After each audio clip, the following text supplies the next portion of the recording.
आदाब, जय हिंद, जय भारत। मैं हूं अकील खान। हम आपका हार्दिक स्वागत करते हैं बीटीएस के न्यूज चैनल में। दोस्तों, बीटीएस आपका अपना न्यूज चैनल है। आप इस न्यूज चैनल के तहत अपने एरिया में होने वाली घटनाओं को देश के कोने कोने में पहुंचा सकते हैं। आपको सिर्फ ऐसे वीडियोस और पिक्चर्स हमारे मोबाइल नंबर पर हमें व्हाट्सएप करने हैं। हम उन खबरों को देश के कोने कोने में आपके जरिए पहुंचाएंगे। इसके लिए आप हमारे न्यूज चैनल को सब्सक्राइब करें, हमारे वीडियोस को लाइक करें और ज्यादा से ज्यादा दोस्तों तक हमारे वीडियोस को शेयर करें। धन्यवाद जी। कार्यक्रम में उपस्थित सभी आदरणीय गवर्नर महोदय, उपस्थित अन्य सभी महानुभाव, भाइयों और बहनों, आप सभी को, सभी देशवासियों को 2021 की बहुत बहुत शुभकामनाएं, अनेक अनेक मंगल कामनाएं। आज नई ऊर्जा के साथ, नए संकल्पों के साथ और नए संकल्पों को सिद्ध करने के लिए तेज गति से आगे बढ़ने का आज शुभारंभ है। आज गरीबों के लिए, मध्यम वर्ग के लिए घर बनाने के लिए नई टेक्नोलॉजी देश को मिल रही है। तकनीकी भाषा में आप इसे लाइट हाउस प्रोजेक्ट कहते हैं। मैं मानता हूं ये 6 प्रोजेक्ट वाकई लाइट हाउस, प्रकाश स्तंभ की तरह है। ये 6 लाइट हाउस प्रोजेक्ट देश में हाउसिंग कंस्ट्रक्शन को नई दिशा दिखाएंगे। देश के पूर्व, पश्चिम, उत्तर, दक्षिण हर क्षेत्र से राज्यों का इस अभियान में जुटना कोऑपरेटिव फेडरलिज्म की हमारी भावना को और मजबूत कर रहा है। साथियों, ये लाइट हाउस प्रोजेक्ट अब देश के काम करने के तौर तरीकों का भी एक उत्तम उदाहरण है। हमें इसके पीछे जो बड़े विजन को भी समझना होगा। एक समय में आवास योजनाएं केंद्र सरकारों की प्राथमिकता में उतनी नहीं थी जितनी होनी चाहिए। सरकार घर निर्माण की बारीकियों और क्वालिटी पर नहीं जाती थी, लेकिन हमें पता है बिना काम के विस्तार में ये जो बदलाव किए गए हैं, अगर ये बदलाव न होते कितना कठिन होता। आज देश गारे की दीवारें नहीं होगी, बल्कि pre fabricated sandwich panel system इसमें इस्तेमाल होगा। राजकोट में टनल के जरिए मोनोलिथिक कंक्रीट कंस्ट्रक्शन इस टेक्नोलॉजी का उपयोग करेंगे। फ्रांस की इस टेक्नोलॉजी से हमें गति भी मिलेगी और घर आपदाओं को झेलने में ज्यादा सक्षम भी बनेगा। चेन्नई में अमेरिका और फिनलैंड की प्री कास्ट कंक्रीट सिस्टम का उपयोग करेंगे, जिससे घर तेजी से भी बनेगा और सस्ता भी होगा। रांची में जर्मनी के 3D कंस्ट्रक्शन सिस्टम से घर बनाएंगे। इसमें हर कमरा अलग से बनेगा और फिर पूरे स्ट्रक्चर को वैसे ही जोड़ा जाएगा जैसे लेगो ब्लॉक्स के खिलौनों को जोड़ते हैं। अगरतला में न्यूजीलैंड की स्टील फ्रेम से जुड़ी टेक्नोलॉजी से घर बनाए जा रहे हैं। जहां भूकंप का खतरा ज्यादा होता है, वहां ऐसे घर बेहतर होते हैं। लखनऊ में कनाडा की टेक्नोलॉजी यूज कर रहे हैं, जिसमें प्लास्टर और पेंट की जरूरत नहीं पड़ेगी और इसमें पहले से तैयार पूरी दीवारों का उपयोग किया जाएगा। इससे घर और तेजी से बनेंगे। हर लोकेशन पर 12 महीनों में 1000 घर बनाए जाएंगे। एक साल में 1000 घर। इसका मतलब ये हुआ कि प्रतिदिन 2.5 से 3 घर बनाने की एवरेज आएगी। एक महीने में करीब करीब 90-100 मकान बनेंगे और साल भर में 1000 मकान बनाने का लक्ष्य है। अगली 26 जनवरी के पहले इस काम में ये सफलता पाने का इरादा है।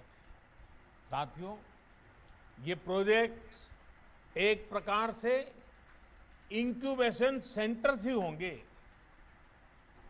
जिससे हमारे प्लानर्स, आर्किटेक्ट्स, इंजीनियर्स और स्टूडेंट्स का करता था, वो अब सिर्फ 1% है।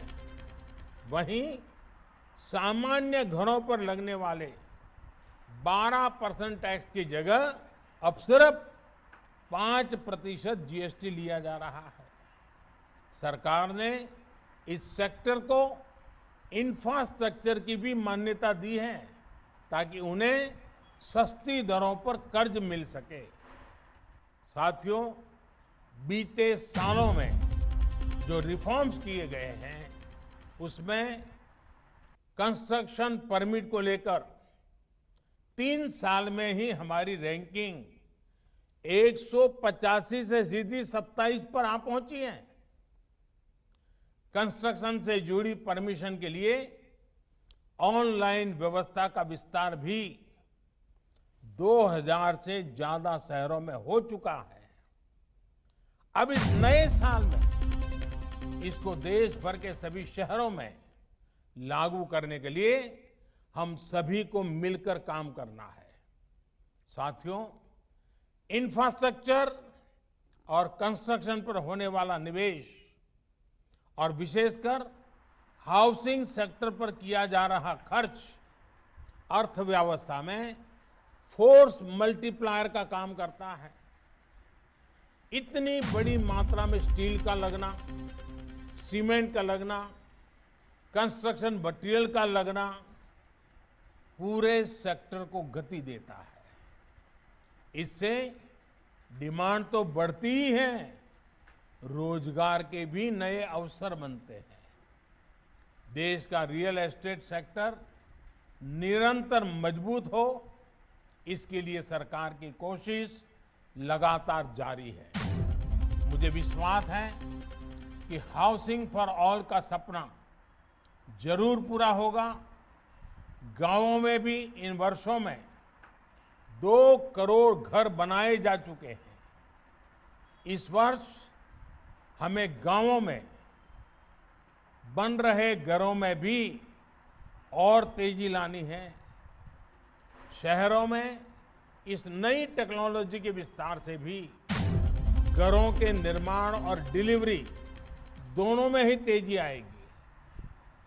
अपने देश को तेज गति से आगे बढ़ाने के लिए हम सभी को तेज गति से चलना ही होगा, मिलकर के चलना होगा।